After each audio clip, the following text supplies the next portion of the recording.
الحمد لله رب العالمين نحمده ونستعينه ونستغفره ونؤمن به ونتوكل عليه ونعوذ بالله تعالى من شرور أنفسنا ومن سيئات أعمالنا من يهده الله فلا مضل له ومن يضلل فلا هادي له ونشهد أن لا إله إلا الله وحده لا شريك له ونشهد أن محمدا عبده ورسوله أرسله بالهدى ودين الحق ليظهره على الدين كله ولو كره المشركون اللهم صل على محمد وعلى آل محمد كما صليت على إبراهيم وعلى آل إبراهيم وبارك على محمد وعلى آل محمد كما باركت على إبراهيم وعلى آل إبراهيم في العالمين إنك حميد مجيد أما بعد فإن خير الحديث كتاب الله وخير الهدي هدي محمد صلى الله عليه وسلم وشر الأمور محدثاتها وكل محدثة بدعة وكل بدعة ضلالة أيها الناس أوصيكم ونفسي أولا بتقوى الله أعوذ بالله السميع العليم من الشيطان الرجيم وأن المساجد لله فلا تدعوا مع الله أحدا صدق الله العظيم رب اشرح لي صدري ويسر لي أمري واحلل عقدة من لساني يفقهوا قولي ബഹുമാന്യരായ സഹോദരന്മാരെ സഹോദരികളെ, അല്ലാഹു സുബ്ഹാനഹു വ തആല നമ്മളെല്ലാവരെയും അനുഗ്രഹിക്കുമാറാകട്ടെ. അല്ലാഹുവിൻ്റെ പരിശുദ്ധ ദീനനുസരിച്ച് ജീവിക്കുവാൻ നാം ഓരോരുത്തരെയും ആദ്യമായി വസിയത്ത് ചെയ്തുകൊള്ളുന്നു. നമ്മൾ 2-3 ആഴ്ചകളായി മഹ്ശറിൽ തണൽ കിട്ടുന്ന വിവിധ വിഭാഗങ്ങളെ സംബന്ധിച്ച് പറഞ്ഞു വരികയാണ്. സബഅത്തു യുളില്ലുഹുല്ലാഹു യൗമ ലാ ളില്ല ഇല്ലാ ളില്ലുഹു. അല്ലാഹുവിൻ്റെ തണലില്ലാതെ മറ്റൊരു തണലും കിട്ടാത്ത ഘട്ടത്തിൽ 7 വിഭാഗം ആളുകൾക്ക് അല്ലാഹു തആല മഹ്ശറിൽ തണൽ നൽകും, പ്രത്യേക അനുഗ്രഹങ്ങൾ നൽകും. അതിൽ നീതിമാനായ ഭരണാധികാരി, ഇമാമുൻ ആദിൽ, അതേപോലെ ഷാബുൻ നശഅ ഫീ ഇബാദത്തില്ലാഹ്, അള്ളാഹുവിൻ്റെ ഇബാദത്തിൽ വളർന്ന യുവാവ്, യുവത്വ കാലഘട്ടം ദീനിയായി ചെലവഴിച്ചയാൾ, അതേപോലെ അള്ളാഹു തആലയെ ഒറ്റയ്ക്കിരുന്നോർത്ത് കണ്ണുനീരൊലിപ്പിച്ച വ്യക്തി. ഈ വിഭാഗങ്ങളെ സംബന്ധിച്ച് വിവിധ ഖുതുബകളിൽ നമ്മൾ വിശദീകരിക്കുകയുണ്ടായി. 4-മത്തെ ഒരു വിഭാഗം വറജുലുൻ മുഅല്ലഖുൻ ബിൽ മസ്ജിദ് വറജുലുൻ വഖൽബുഹു മുഅല്ലഖുൻ ബിൽ മസാജിദ്. ഹൃദയം പള്ളിയുമായി അഭേദ്യമായി ബന്ധപ്പെട്ട വ്യക്തി, പള്ളിയുമായി തന്റെ ഹൃദയത്തെ ബന്ധിപ്പിച്ച ആൾക്ക് നാളെ മഹ്ശറിൽ തണലുണ്ട് എന്നാണ്. ശ്രദ്ധിച്ചാൽ നമുക്കൊക്കെ നേടിയെടുക്കാവുന്ന ഒന്നാണിത്. അല്ലാഹുവിൻ്റെ ഭവനങ്ങളാണ് മസാജിദുകൾ. മസാജിദ് ബുയൂത്തുല്ലാഹ്, അല്ലാഹുവിൻ്റെ ഭവനങ്ങളാണ് മസാജിദുകൾ, പള്ളികൾ. വഅന്നൽ മസാജിദ ലില്ലാഹ് ഫലാ തദ്ഉ മഅല്ലാഹി അഹദാ. പള്ളികൾ അല്ലാഹുവിനുള്ളതാണ്, അല്ലാഹുവിൻ്റെതാണ്. അതിനാൽ അല്ലാഹുവോടൊപ്പം മറ്റാരെയും നിങ്ങൾ വിളിച്ച് പ്രാർത്ഥിക്കരുത്. സൂറത്ത് ജിന്നിൽ നമുക്ക് കാണാൻ സാധിക്കും. ഇസ്ലാമിൻ്റെ വലിയ ഒരു ഷിയാറാണ് പള്ളികൾ, ചിഹ്നമാണ് പള്ളി. പള്ളിയെ ബഹുമാനിക്കേണ്ടതുണ്ട്, പള്ളിയോട് ആദരവ് വെച്ച് പുലർത്തേണ്ടതുണ്ട്. കാരണം അല്ലാഹുവിൻ്റെ ഭവനം എന്ന നിലക്ക് പള്ളിയോട് നമുക്ക് ഒരു പ്രത്യേക ബന്ധം ഉണ്ടായിത്തീരേണ്ടതുണ്ട്. അഹബ്ബുൽ ബിലാദി ഇലല്ലാഹി മസാജിദുഹാ വഅബാദുൽ ബിലാദി ഇലല്ലാഹി അസ്വാഖുഹാ. അല്ലാഹുവിന് ഏറ്റവും ഇഷ്ടമുള്ള സ്ഥലം പള്ളിയാണ്. അതേസമയം ഒരുതരം പ്രത്യേക അങ്ങാടികൾ, എല്ലാ അങ്ങാടികളെ കുറിച്ചല്ല, ആകെ ബഹളവും അച്ചടക്കമില്ലായ്മയും ഉള്ള അങ്ങാടികളാണ് അല്ലാഹുവിന് വെറുപ്പ്. അപ്പം അള്ളാഹുവിന് ഏറ്റവും ഇഷ്ടപ്പെട്ട ഒരു ഇടമാണ് പള്ളി. അള്ളാഹു ഭൂമിയിൽ ഏറ്റവും വിശിഷ്ടമായ സ്ഥലമാണ് പള്ളി. ഏത് വിശ്വാസിക്കും ഒരുപോലെ അർഹതപ്പെട്ട സ്ഥലമാണ് പള്ളി. ആ പള്ളി, അതിന് മസ്ജിദ് എന്ന് പേര് വരാൻ തന്നെ കാരണം സുജൂദ് ചെയ്യപ്പെടുന്ന സ്ഥലം എന്ന അർത്ഥത്തിലാണ്. സുജൂദ് ചെയ്യപ്പെടുന്ന സ്ഥലം. വിശുദ്ധ ഖുർആൻ സൂറത്ത് നൂറിൽ ഫീ ബുയൂത്തിൻ അദിനല്ലാഹു അൻ തുർഫഅ വയുദ്കറ ഫീ ഇസ്മുഹു യുസബ്ബിഹു ലഹു ഫീഹാ ബിൽ ഖുദൂബി വൽ ആസാൽ. ചില ഭവനങ്ങളിലാണ് അല്ലാഹുവിന്റെ നൂറുള്ള പ്രകാശം. അവ ഉയർത്തപ്പെടാനും അല്ലാഹുവിന്റെ നാമം സ്മരിക്കപ്പെടാനും അല്ലാഹു ഉത്തരവ് നൽകിയിരിക്കുന്നു. അവയിൽ രാവിലെയും വൈകുന്നേരവും അല്ലാഹുവിന്റെ മഹത്വം പ്രകീർത്തിച്ചു കൊണ്ടിരിക്കുന്നു. അങ്ങനെയുള്ള ഭവനങ്ങളാണ്, ആ ഭവനങ്ങളിലാണ് അല്ലാഹുവിന്റെ വെളിച്ചമുള്ളത്. അവിടെ ഫീ ബുയൂത്തിൻ എന്നതിനെ കുറിച്ച് മുഫസ്സിറുകൾ പറയുന്നത് അത് അല്ലാഹുവിന്റെ പള്ളികളാണ്. ആ പള്ളികളിലാണ് മഹത്തായ അല്ലാഹുവിന്റെ പ്രകാശം നിലകൊള്ളുന്നത്. അല്ലാഹുവിനെ സ്മരിക്കപ്പെടുന്ന ഒരു ഇടം എന്ന അർത്ഥത്തിൽ ആ പള്ളിയെ ബഹുമാനിക്കേണ്ടതുണ്ട്. പള്ളി നിർമ്മാണം എന്ന് പറയുന്നത് അതിശ്രേഷ്ഠമായ ഒരു കാര്യമാണ്. അതിശ്രേഷ്ഠമായ കാര്യമാണ്. അല്ലാഹുവിന്റെ റസൂൽ ഒരിക്കൽ പറഞ്ഞു, മൻ ബനാ മസ്ജിദൻ ലില്ലാഹ് ബനല്ലാഹു ലഹു ഫിൽ ജന്നതി മിസ്ല. ആരെങ്കിലും അല്ലാഹുവിന് വേണ്ടി ഒരു പള്ളി നിർമ്മിച്ചാൽ അല്ലാഹു അവന് സ്വർഗത്തിൽ അതുപോലെ ഒരു വീട് നിർമ്മിക്കുന്നതാണ്. നമ്മുടെ നാട്ടിലൊക്കെ പള്ളി ആവശ്യമുള്ള സ്ഥലം ഉണ്ടെങ്കിൽ നല്ല സാമ്പത്തിക ശേഷിയുള്ളവർ ഒരു പള്ളി നിർമ്മിക്കാൻ, അല്ലെങ്കിൽ പള്ളിയുടെ നിർമ്മാണത്തിൽ ഭാഗവാക്കാകുന്നത് വളരെ പുണ്യകരമായ കാര്യമാണ്. കാരണം അത് ഖിയാമത്ത് നാൾ വരെ ഭവനം അവിടെ തുടരും. നമ്മളുണ്ടാക്കിയ ഭവനത്തിൽ നമസ്കാരം നിർവഹിക്കപ്പെട്ടുകൊണ്ടേയിരിക്കും. മൻ ബനാ മസ്ജിദൻ ലില്ലാഹി കമഹ്അസിൻ ഖത്താത്തിൻ ഔ അസ്ഫറ ബനല്ലാഹു ലഹു ബൈതൻ ഫിൽ ജന്ന. ജാബിർ റളിയല്ലാഹു അൻഹു റിപ്പോർട്ട് ചെയ്ത ഹദീസിൽ കാണാം, ഒരു പക്ഷി അടയിരിക്കുന്ന കൂടിനോളമോ അല്ല അതിനേക്കാൾ ചെറുതോ ആയ ഒരു പള്ളി പോലും അല്ലാഹുവിന് വേണ്ടി നിർമ്മിച്ചാൽ അവന് സ്വർഗത്തിൽ ഒരു വീട് നിർമ്മിക്കുന്നതാണ് എന്ന് പഠിപ്പിച്ചിട്ടുണ്ട്. ഇനി പള്ളിയോട് നമുക്ക് കാണിക്കേണ്ട നമ്മുടെ ഹൃദയം ബന്ധിപ്പിക്കുക എന്ന് പറഞ്ഞാൽ പള്ളിയോട് വളരെ സ്നേഹം നമുക്കുണ്ടാകണം. 5 നേരത്തെ ജമാഅത്ത് നമസ്കാരത്തിന് വിശ്വാസി ആയ പുരുഷൻ 5 നേരം മിനിമം ആ പള്ളിയിൽ എത്തിയിരിക്കണം. കാരണം 5 നേരം നാം പള്ളിയിൽ അയാൾ ഉണ്ടായിരിക്കണം. പള്ളിയിലെ ഏറ്റവും പള്ളിയോട് ഹൃദയം ബന്ധിപ്പിക്കുക എന്ന് പറഞ്ഞാൽ അതിനെ സംബന്ധിച്ച് എല്ലാവരും പണ്ഡിതന്മാർ പറയുന്നത് ജമാഅത്ത് നമസ്കാരം ഒന്നുപോലും വിട്ടുപോകാതെ നിർവഹിക്കുക എന്നുള്ളതാണ്. ജമാഅത്ത് നമസ്കാരം വിട്ടുപോകാതിരിക്കുക എന്നുള്ളത് വളരെ പ്രധാനം. അതിൽ ജമാഅത്ത് നമസ്കാരം പള്ളിയിലാണ് നടക്കുക. ചില ആളുകൾ തെറ്റിദ്ധരിച്ചിട്ടുണ്ട്, ഭാര്യനെ കൂട്ടിയിട്ട് അങ്ങനെ നിസ്കരിച്ചാൽ അത് മതി ജമാഅത്ത് നമസ്കാരം. അങ്ങനെയല്ല. പള്ളിയിൽ നടക്കുന്ന നമസ്കാരത്തിനാണ് ജമാഅത്ത് നമസ്കാരം എന്ന് പറയാം. അത് കിട്ടാതെ പോയാൽ ഭാര്യന്റെ കുട്ടികളായിട്ടൊക്കെ നിസ്കരിക്കുന്നതിന് കുഴപ്പമൊന്നും ഉണ്ടാവില്ല. പക്ഷെ യഥാർത്ഥ ജമാഅത്ത് നമസ്കാരത്തിന്റെ പ്രതിഫലം പള്ളിയിൽ നടത്തുന്ന ജമാഅത്ത് നമസ്കാരമാണ്. അതും ആദ്യം നടക്കുന്ന പ്രധാനപ്പെട്ട ജമാഅത്ത് നമസ്കാരമാണ് യഥാർത്ഥത്തിൽ ജമാഅത്ത് നമസ്കാരം. ചില മഹാന്മാർ പറയുന്നത് 50 വർഷക്കാലം ഞാൻ ഇമാമിന്റെ ആദ്യത്തെ തക്ബീറത്തുൽ ഇഹ്റാം കേട്ടിട്ടുണ്ട് തുടർച്ചയായി എന്ന് പറഞ്ഞ പണ്ഡിതന്മാരുണ്ട്. ഒക്കെ വളരെ വലിയ സംഗതിയാണ്. 50 വർഷക്കാലം തുടർച്ചയായി ഇമാമിന്റെ തക്ബീറത്തുൽ ഇഹ്റാം എന്ന് പറഞ്ഞാൽ ആദ്യത്തെ തക്ബീർ ഫസ്റ്റ് സഫിൽ വെച്ച് ഞാൻ കേട്ടിട്ടുണ്ട് എന്ന് പറയുന്നത്. അതേപോലെ ഫസ്റ്റ് സഫിൽ മാത്രം നമസ്കരിച്ച മഹാന്മാരായ ആളുകളുണ്ട്. കാരണം അവർക്ക് നമസ്കാരത്തോടൊരു അഭിനിവേശമാണ്. മഹാനായ പണ്ഡിതൻ പള്ളിയിൽ വെച്ച് അദ്ദേഹത്തിന് മരണവേദന അനുഭവപ്പെട്ടു, മരണത്തോടടുത്തു.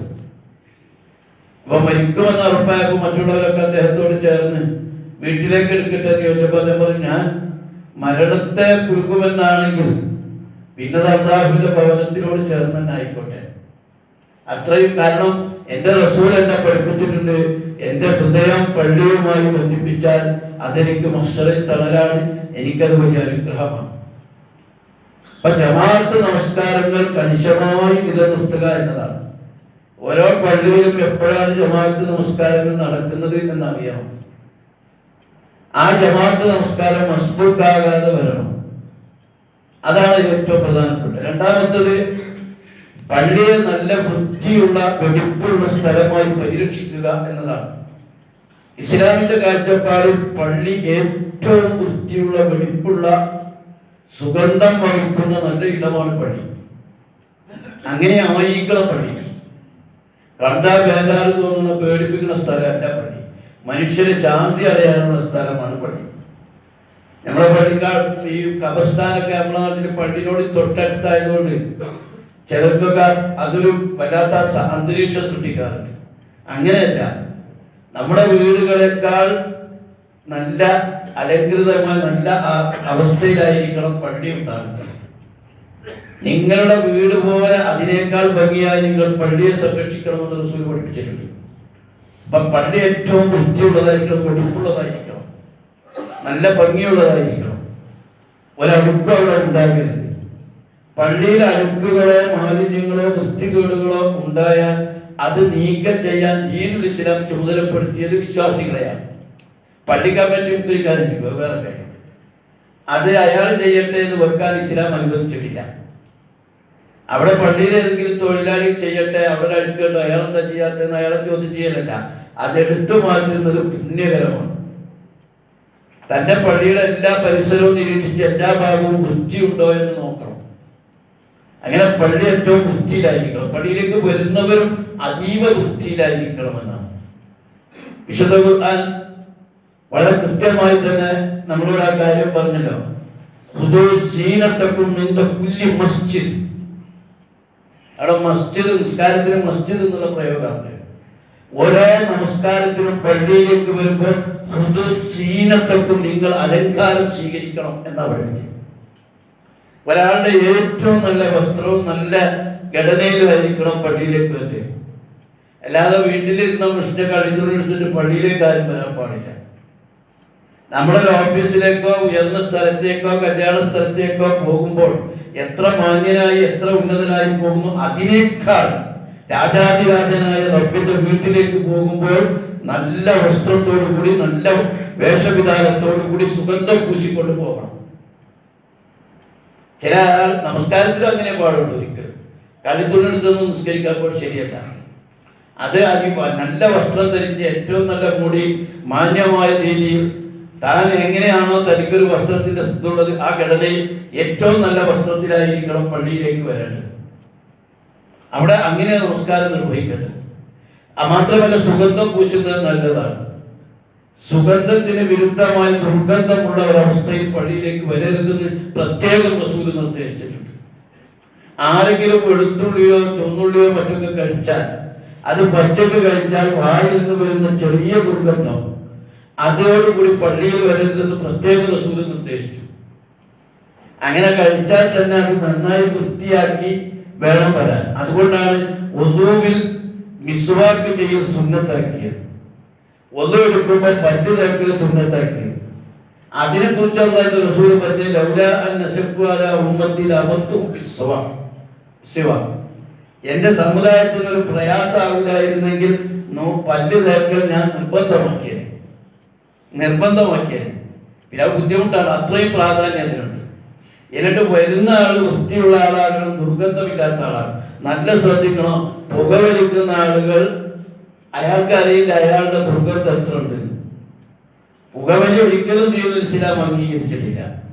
അല്ലാഹുവിന്റെ റസൂലിന്റെ കാലത്ത് ഈ സാധനം ഇല്ലാത്തതുകൊണ്ട്, അല്ലെങ്കിൽ ഒന്നാം സ്ഥാനത്ത് ആ സാധനം പച്ചക്ക് പറഞ്ഞതിനെ നിരോധിച്ചാൽ ഇസ്ലാമിന്റെ പൊതു നിയമം അനുസരിച്ച് അത് ഹറാമായ തെറ്റായ കാര്യമാണ് പുകവലി.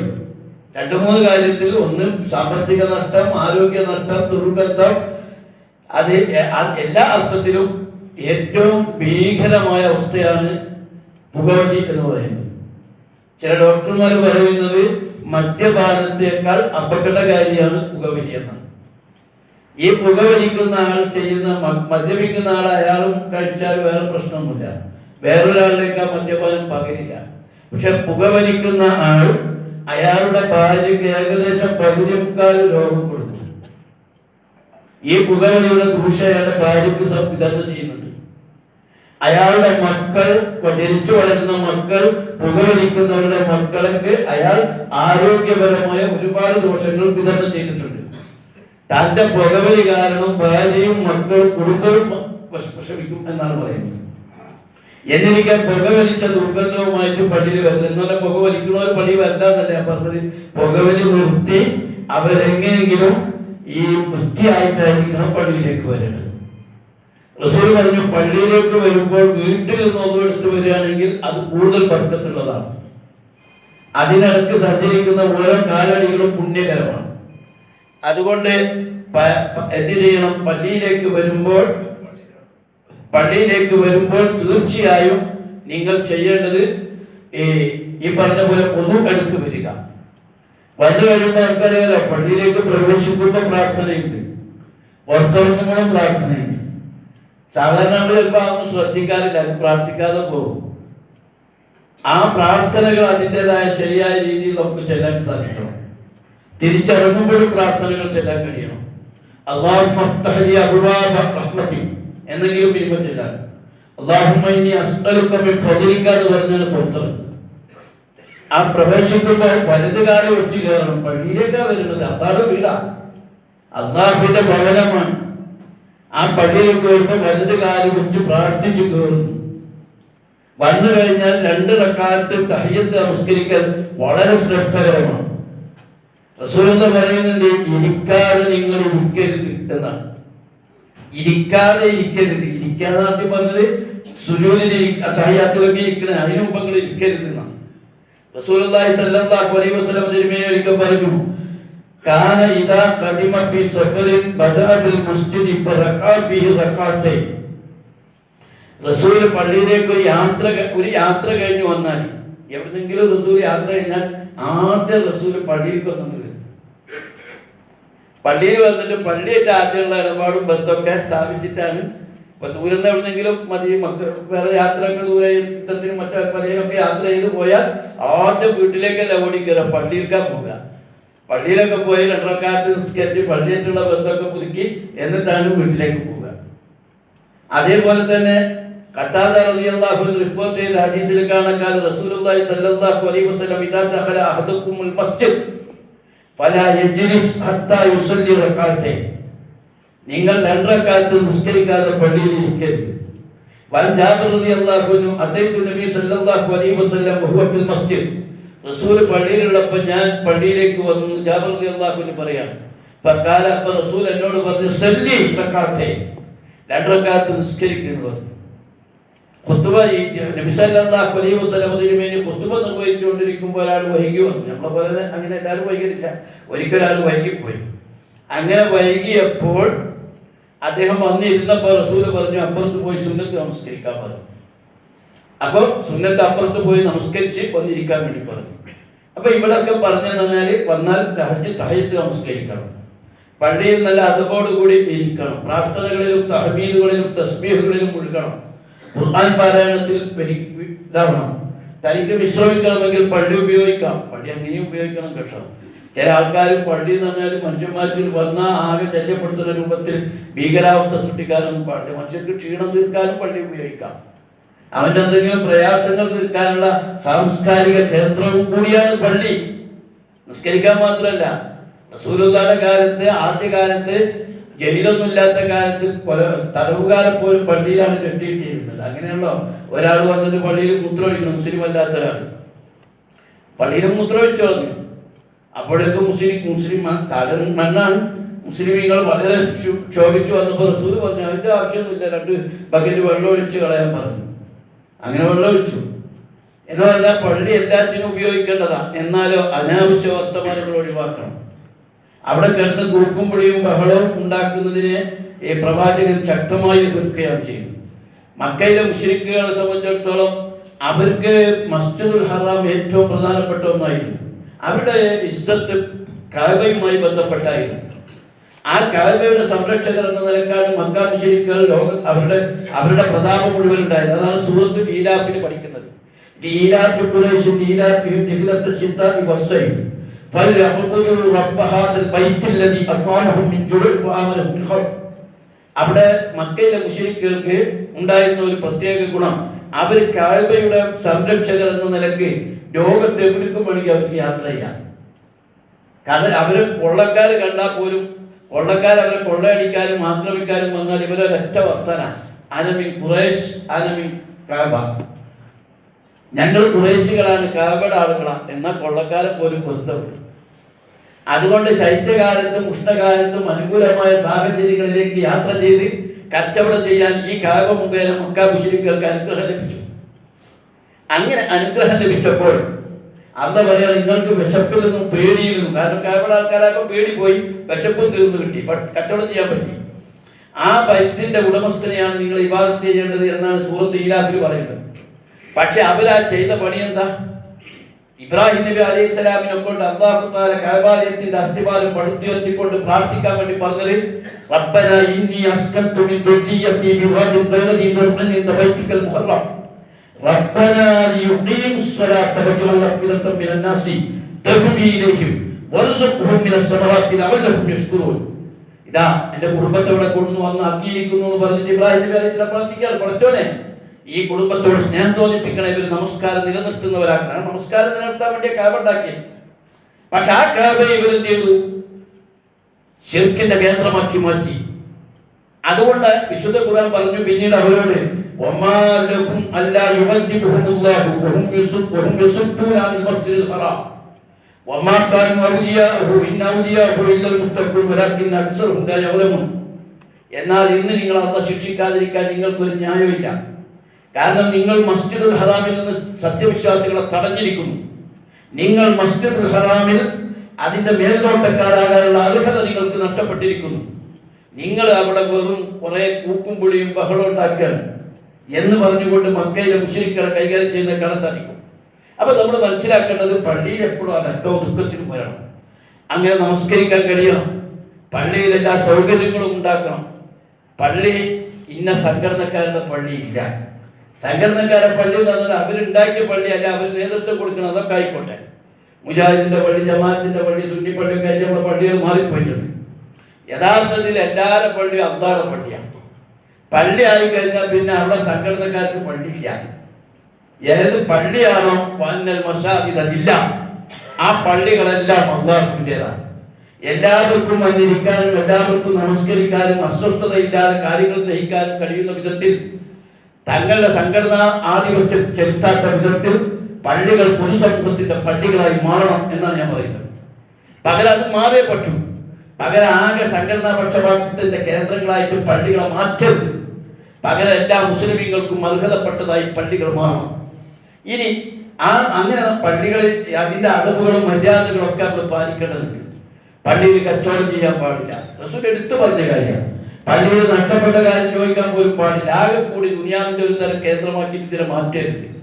പകരം വിശുദ്ധ ഖുർആൻ പള്ളിയെ സംബന്ധിച്ച് പറഞ്ഞത് ഖിയാമൻ എന്നാണ്. മുസ്ലിമീങ്ങളുടെ ഒരു ആധാര കേന്ദ്രമാണ്. ഖിയാം എന്ന വാക്ക് രണ്ട് സംഗതിക്കാണ് പ്രയോഗിച്ചത്. ഒന്ന് സമ്പത്തിനും ഖിയാം എന്ന് പ്രയോഗിച്ചു, പള്ളിക്കും ഖിയാം എന്ന് പ്രയോഗിച്ചു. നമ്മുടെ ഭൗതികമായ നിലനിൽപ്പിന്റെ ആധാരമാണ് സമ്പത്ത്, ഖിയാം. നമ്മുടെ ആത്മീയമായ ശക്തിയുടെ ഒരു കേന്ദ്രമാണ്, അല്ലെങ്കിൽ അതിന്റെ ആധാരമാണ് യഥാർത്ഥത്തിൽ പള്ളി എന്ന് പറയുന്നത്. പള്ളികളിൽ നമുക്ക് ഈമാൻ വർദ്ധിക്കണം, പള്ളികളിൽ ഉപദേശങ്ങൾ ലഭിക്കണം, പള്ളികളിൽ വരുന്നതോടുകൂടി നമുക്ക് അല്ലാഹുവുമായുള്ള ബന്ധം വർദ്ധിപ്പിക്കാൻ കഴിയണം. പള്ളികളിൽ വരുന്ന ആളുകളുമായുള്ള ബന്ധത്തിലൂടെ പടച്ചവനെ നമ്മുടെ തൃപ്തി നേടിയെടുക്കാൻ സാധിക്കണം. ഇങ്ങനെ പള്ളിയെ നമുക്ക് മാറ്റിയെടുക്കാൻ കഴിയേണ്ടത്. ഇനി നമ്മൾ ചെയ്യേണ്ടത്, അങ്ങനെ പള്ളിയായിട്ട് എപ്പോഴും നല്ല ബന്ധം, ആ പള്ളിയുടെ സംരക്ഷണം, ഇത്തരം കാര്യങ്ങൾ ശ്രദ്ധിക്കണം. പിന്നെ ഈ പള്ളി കൈകാര്യം ചെയ്യാനുള്ള അധികാരം, അത് വളരെ പ്രധാനപ്പെട്ട കാര്യം. പള്ളി നേരത്തെ മസ്ജിദുൽ ഹറാമിന്റെ കാര്യം പറഞ്ഞിട്ട് മക്കയിലെ മുശ്രിക്കുകളോട് പറഞ്ഞു, നിങ്ങൾക്ക് പള്ളി ഭരിക്കാനുള്ള അധികാരമില്ല. ആ പഴയ പള്ളി ഉപ്പക്കാരുണ്ടായിരുന്നു പോയി, കാരണം നിങ്ങൾ ഈ പള്ളിയെ തകർത്തു കളഞ്ഞു. മസ്ജിദുൽ ഹറാമിനെ നിങ്ങൾ വെറും ശിർക്കിന്റെ കേന്ദ്രങ്ങളാക്കി മാറ്റി. യഥാർത്ഥത്തിൽ പള്ളി ഭരിക്കാൻ അർഹത എന്ന് പറഞ്ഞുകൊണ്ട് സൂറത്ത് തൗബയിൽ അല്ലാഹു തആല പറഞ്ഞു, ഇന്നമാ യഅ്മുറു മസാജിദല്ലാഹി മൻ ആമന ബില്ലാഹ് വൽ യൗമിൽ ആഖിർ വഅഖാമസ് സ്വലാത്ത് വആതസ് സകാത്ത് വലം യഖ്ശ ഇല്ലല്ലാഹ് ഫഅസാ ഉലൈക അൻ യകൂനു മിനൽ മുത്തഖീൻ. അല്ലാഹുവിന്റെ പള്ളികൾ പരിപാലിക്കേണ്ടത് മൻ ആമന ബില്ലാഹ്, അല്ലാഹുവിൽ ഉറച്ച വിശ്വാസമുള്ള ആൾക്കാരാണ് പള്ളി പരിപാലിക്കേണ്ടത്. വൽ യൗമിൽ ആഖിർ, പരലോകത്തിലും അന്ത്യദിനത്തിലും അടിയുറച്ച് വിശ്വസിക്കുന്ന ആളുകളെ പള്ളി ഭരിക്കാൻ പാടുള്ളൂ. നമസ്കാരം കൃത്യമായി അനുഷ്ഠിക്കുന്നവരെ പള്ളി ഭരിക്കാൻ പാടില്ല, അല്ലാത്തവരെ പള്ളി കമ്മിറ്റിയിൽ എടുക്കാൻ പാടില്ല. നമസ്കാരം വല്ലപ്പോഴൊക്കെ നിസ്കരിക്കണം. അവന് രാഷ്ട്രീയ പാർട്ടി നോക്കിയിട്ടും കുടുംബ മഹിമ നോക്കിയിട്ടും നാട്ടുകാരെയൊക്കെ നോക്കിയിട്ടും പള്ളിയിൽ എടുക്കാനേ പാടില്ല. അയാൾ പള്ളി ഭരിക്കാൻ പാടില്ല. 5 നേരം നിസ്കാരം ശരിക്കും നിർവഹിക്കുന്നവര് പള്ളിയിൽ വരാൻ പാടുള്ളൂ, പള്ളി കമ്മിറ്റിയിൽ വരാൻ പാടുള്ളൂ, പള്ളി ഭരിക്കുന്നവരാകാൻ പാടുള്ളൂ. വാഅത സകാത്ത്, നിസ്കാരം മാത്രം പോലെ സക്കാത്ത് കൊടുക്കുന്നവരായിരിക്കണം. അല്ലാഹുവല്ലാതെ മറ്റാരെയും പേടിക്കാത്ത ധൈര്യശാലികളായ ആളുകളായിരിക്കണം. അങ്ങനെയാണെങ്കിൽ നിങ്ങൾ സന്മാർഗം പ്രാപിച്ചവരുടെ കൂട്ടത്തിലായിരിക്കും.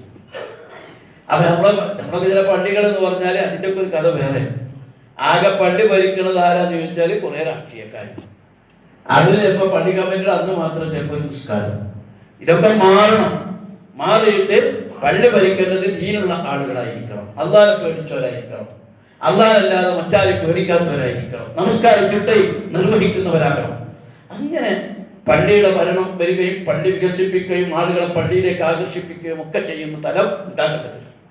പള്ളികളിൽ നിന്ന് നമ്മുടെ കുട്ടികൾക്കും നമ്മുടെ ചെറുപ്പക്കാർക്കും ഒക്കെ നല്ല ഉപദേശങ്ങൾ ഞാൻ പറഞ്ഞു. നമ്മുടെ സ്ത്രീകൾക്ക് വരെ ഒരിക്കൽ കൂട്ടുവരും ശരിയല്ല, നമ്മുടെ സ്ത്രീകൾക്ക് വരെ ഇസ്ലാമികമായ ഉത്ബോധനങ്ങൾ ലഭ്യമാകണം. അങ്ങനെ ലഭ്യമായാലേ യഥാർത്ഥത്തിൽ ഇസ്ലാമിനെ ലൈവാക്കി നിർത്താൻ സാധിക്കും. ഈ പള്ളികളുള്ളതുകൊണ്ടാണല്ലോ ഇസ്ലാം ശക്തമായി നിൽക്കുന്നത്. നമ്മൾക്കറിയാം, ഇപ്പോൾ മസ്ജിദുൽ ഹറാം നിർവഹിക്കുന്ന ഒരു വലിയ സംഗതിയുണ്ട്, കഅബ. ലോകത്തിൻ്റെ എല്ലാ ഭാഗത്തു നിന്നുള്ള ആളുകൾ അവിടെ എത്തി അവിടെ നിരന്തരം ജമാഅത്ത് നമസ്കാരങ്ങളിൽ അവർ പങ്കെടുത്തുകൊണ്ടിരിക്കുകയാണ്. ഇതൊരു വലിയ സംഗതിയാണ്. ഇസ്ലാമിനെ ഒരേപോലെ ലോകത്തിൻ്റെ മുമ്പിലേക്ക് അത് കൊടുക്കുകയാണ്. കഴിഞ്ഞ 2 മാസം കൊണ്ട് 3 കോടി ആളുകളാണ് ഉംറ നിർവഹിച്ചതെന്നാണ് അവർ പറയുന്നത്. എന്ന് പറഞ്ഞാൽ ലോകത്തിൻ്റെ എല്ലാ ഭാഗത്തു നിന്നും എല്ലാ രാജ്യത്തു നിന്നും ആളുകൾ മസ്ജിദുൽ ഹറാമിലേക്ക് വരുന്നു, കഅബയെ തവാഫ് ചെയ്യുന്നു, ഉംറ ചെയ്യുന്നു, അതുപോലെ പിന്നീട് ഹജ്ജ് ചെയ്യുന്നു. അവിടെ നിന്ന് ഇസ്ലാമിന്റെ നമസ്കാരത്തിന്റെ ഒരു വലിയ മെസ്സേജ് ലോകത്തിന്റെ മുഖമൂലകളിലേക്ക് എത്തുകയാണ്. ചൈനയിലേക്ക്, ഉസ്ബെക്കിസ്ഥാനിലേക്ക്, അതേപോലെ അമേരിക്കയിലേക്ക്, യൂറോപ്പിലേക്ക്, ഏഷ്യയിലേക്ക്, എല്ലാ ഭാഗത്തേക്കും എത്തുകയാണ്. മാത്രമല്ല 3 പള്ളികളാണ് നമുക്ക് സന്ദർശനത്തിന് ഇസ്ലാം അനുവദിച്ചത്. 3 പള്ളികൾ. അതിലേറ്റവും മുന്നിൽ നിൽക്കുന്നത് മസ്ജിദുൽ ഹറാം, കഅബ ഉൾക്കൊള്ളുന്ന മസ്ജിദുൽ ഹറാം. അവിടെ നമസ്കരിക്കുന്നത് ഏറെ ശ്രേഷ്ഠകരമാണ്, അവിടെ സന്ദർശിക്കുന്നത് പുണ്യകരമാണ്. നമുക്ക് നോക്കിയിരിക്കാൻ അനുവാദവും പുണ്യം നൽകിയ ഒരു സംഗതി കഅബയെ നോക്കി നിൽക്കുന്നത് പോലും പുണ്യകരമാണ്. ഉമ്മയെ നോക്കി നിൽക്കുന്ന പോലെ കഅബയെ നോക്കി നിൽക്കുന്നത് പോലും പുണ്യകരമായി റസൂൽ പഠിപ്പിച്ചു. ഇനി രണ്ടാമതുള്ളതോ നബിയുടെ പള്ളി എന്ന് പറയുന്ന മസ്ജിദുൻ നബവി. ആ മസ്ജിദുൻ നബവിയിലും സന്ദർശനം ഏറെ ശ്രേഷ്ഠകരമാണ്. മൂന്നാമത്തത് മസ്ജിദുൽ അഖ്സ. മസ്ജിദുൽ അഖ്സയും സന്ദർശിക്കാൻ റസൂൽ നിർദ്ദേശിച്ചതാണ്. മസ്ജിദുൽ അഖ്സയിൽ നമസ്കരിക്കുന്നതും വളരെ ശ്രേഷ്ഠകരമാണ്. ഇസ്ലാമിന്റെ ഏറെ ചൈതന്യവും ഏറെ പാരമ്പര്യവും ചരിത്രവും നമുക്ക് പറഞ്ഞു തരുന്ന ഒരു പള്ളി കൂടിയാണ് മസ്ജിദുൽ അഖ്സ. ഇന്ന് ഭാഗികമായ യഹൂദന്മാരുടെയും ഇസ്രായേലിന്റെ ഒക്കെ കൈകളിലാണത് എന്നത് മറ്റൊരു വിശേഷമാണ്. എന്തായാലും ശരി, ഈ 3 പള്ളികളല്ലാതെ വേറൊരു സ്ഥലത്തേക്കും സന്ദർശനം അനുവദിച്ചിട്ടില്ല. പള്ളികളോട് ചേർന്ന് പള്ളികളിന്റെ ഉള്ളിൽ മക്ബറുകൾ ഉണ്ടാക്കുന്നത് ശരിയല്ല. പള്ളികളുടെ ഉള്ളിൽ മക്ബറുകൾ ഉണ്ടാക്കുന്നത് ശരിയല്ല. പള്ളികളിൽ നിന്ന് മാറിയിട്ടാണ് ഖബറുകൾ ഉണ്ടാകേണ്ടത്. മസ്ജിദുൽ നബവിയും റസൂലുള്ളാഹിയുടെ ഖബറും പള്ളിയിൽ നിന്ന് മാറിയിട്ടായിരുന്നു. പക്ഷെ പള്ളി വികസിച്ചപ്പോൾ അതിൻ്റെ ഉള്ളിലായിപ്പോയി എന്നതേ ഉള്ളൂ. പകരം എല്ലാ സംഗതികളും വളരെ വൃത്തിയിലും നല്ല രീതിയിലും പള്ളികൾ മുന്നോട്ട് പോകണം. പള്ളിയിൽ മുസ്ലിമീങ്ങൾക്ക് മാത്രമുള്ളതല്ല, പള്ളി മുസ്ലിങ്ങൾ അല്ലാത്തവർക്കും കൂടിയുള്ളതാണ്. അല്ലാത്തവർക്കും ഇസ്ലാമിന്റെ സന്ദേശം പള്ളിയിൽ കിട്ടണം. മുസ്ലിമീങ്ങൾ മാത്രമല്ല, ഈ പള്ളി മനുഷ്യർക്ക് ഇസ്ലാമിന്റെ സന്ദേശം നൽകുന്നതായി നമ്മുടെ പള്ളികൾ മാറണം. നബി സല്ലല്ലാഹു അലൈഹി വസല്ലം തിരുമേനി പല ഘട്ടത്തിലും മുസ്ലിങ്ങൾ അല്ലാത്തവരുമായി സംസാരിക്കാൻ തെരഞ്ഞെടുത്ത സ്ഥലം പള്ളിയായിരുന്നു. നജ്റാനിലെ ക്രിസ്ത്യാനികളുമായി സംസാരിച്ചത് പള്ളിയിൽ വെച്ചായിരുന്നു. കാരണം പള്ളി മറ്റുള്ളവർക്കും കൂടി ആശ്വാസത്തിന്റെ കേന്ദ്രമായി മാറണം. മറ്റുള്ളവർക്കും കൂടി പള്ളിയിൽ നിന്ന് സന്മാർഗം ലഭ്യമാകണം. അവരെ കൂടി ഉൾക്കൊള്ളാൻ കഴിയണം. പലരും വന്ന് പള്ളിയിൽ കാണുമ്പോഴാണ് ഇവിടെ എവിടെ വിഗ്രഹങ്ങൾ എന്നാ ചിലർ ചോദിക്കുന്നത്. തൊട്ടടുത്തുള്ള ആൾക്ക് പോലും പള്ളിക്കകത്ത് എന്താണെന്നല്ല എവിടെ ഇനി ചില ആളുകളൊക്കെ ധരിച്ചിരിക്കുന്നത് മറ്റു മതക്കാരെ കൊല്ലാനുള്ള ആയുധങ്ങൾ നിറച്ചു വെച്ച സ്ഥലമാണ് പള്ളിയാണ്. അങ്ങനെയുള്ള പ്രചാരണ ഇസ്ലാമോഫോബിയ. ഈ പള്ളിക്കകത്തൊന്നുമില്ല. ഇതെല്ലാവർക്കും വരാൻ പറ്റുന്ന ഒന്നായിട്ട് പള്ളികളെ മാറ്റിയെടുക്കാൻ സാധിക്കണം. പള്ളിയിൽ നിസ്കാരം മാത്രം പോലെ സക്കാത്തും ഇസ്ലാമിന്റെ എല്ലാം പള്ളികൾ കേന്ദ്രീകരിച്ച് നടക്കണം. പള്ളികളിൽ ഒരാൾക്ക് കഷ്ടപ്പെടുന്ന ആൾക്ക് വിശക്കുന്ന മനുഷ്യന് ഭക്ഷണം കിട്ടാൻ സംവിധാനം ഉണ്ടാക്കണം. ഈ ഒരു പ്രദേശത്ത് നിന്നൊരു വിശന്ന മനുഷ്യൻ പള്ളിയിലേക്ക് വന്നാൽ, ഞാൻ പറയുന്നു പള്ളി കമ്മിറ്റികൾ ചെയ്യേണ്ട പ്രധാന കാര്യം അതാണ്. ഏത് മനുഷ്യൻ പള്ളിയിലേക്ക് വിശന്ന് വന്നാൽ അയാൾക്ക് ഭക്ഷണം കൊടുക്കാനുള്ള സംവിധാനം പള്ളിക്കകത്തുണ്ടാകണം. കാരണം ഇസ്ലാമിന്റെ പ്രഖ്യാപനമാണ്. വിശപ്പിൽ നിന്ന് അഭയം തേടുന്നതാണ് പള്ളി. കഅബയെ സംബന്ധിച്ച് പറഞ്ഞില്ല, വിശപ്പിൽ നിന്നും ഭയത്തിൽ നിന്നും മോചനം നൽകുന്നതാണ് കഅബ എങ്കിൽ ആ കഅബയെ പോലെ ഇസ്ലാമിന്റെ പള്ളികൾ ഭയത്തിൽ നിന്നും വിശപ്പിൽ നിന്നും മനുഷ്യരെ മോചിപ്പിക്കുന്ന ഒന്നായിട്ട് നമ്മുടെ പള്ളികൾ മാറണം. നമ്മുടെ സക്കാത്തുകൾ അവിടെ സംവിധാനിക്കപ്പെടണം. അങ്ങനെ വരുമ്പോൾ അൽഹംദുലില്ലാഹ് ആ പള്ളികൾ വലിയൊരു ശക്തി തന്നെയായിരിക്കും. റസൂലുള്ളാഹി സ്വല്ലല്ലാഹു അലൈഹി വസല്ലം നബി മദീനയിലെത്തിയപ്പോൾ അല്ലാഹുവിന്റെ റസൂൽ ആദ്യം ചെയ്തത് ഒരു പള്ളി നിർമ്മിക്കുക എന്നതായിരുന്നു. ആ പള്ളി, അതായത് ചിതറിക്കിടന്ന ഒരു സമൂഹത്തെ കേന്ദ്രീകരിക്കാനുള്ള ഒരു ഇടമാണ് പള്ളി. മദീനയിലെ ചിതറിയ ജനവിഭാഗത്തെ പള്ളിയുടെ പ്രവാചകൻ കേന്ദ്രീകരിച്ചു. ഇത് മൂസാ നബി അലൈഹി സ്വലാമിന്റെ ചരിത്രം പഠിക്കുമ്പോൾ നമുക്ക് കാണാൻ സാധിക്കും. ബനൂ ഇസ്രായേലുകളെ ചിതറിക്കിടന്ന ബനൂ ഇസ്രായേലുകളെ ഏകീകരിക്കാൻ, അള്ളാഹുവിനെ സ്മരിക്കുന്ന ഒരു ഭവനം ഉണ്ടാക്കാനും അവിടെ പ്രാർത്ഥന നടത്താനും മൂസാ നബിക്ക് അല്ലാഹു തആല നിർദ്ദേശം നൽകുന്നുണ്ട്.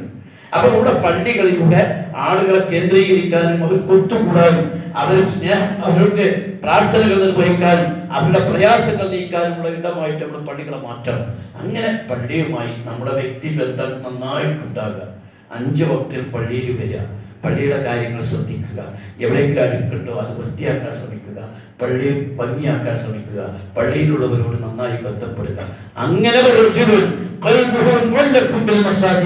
പള്ളിയുമായി ഹൃദയം അഭേദ്യമായി ബന്ധപ്പെട്ട വ്യക്തിക്ക്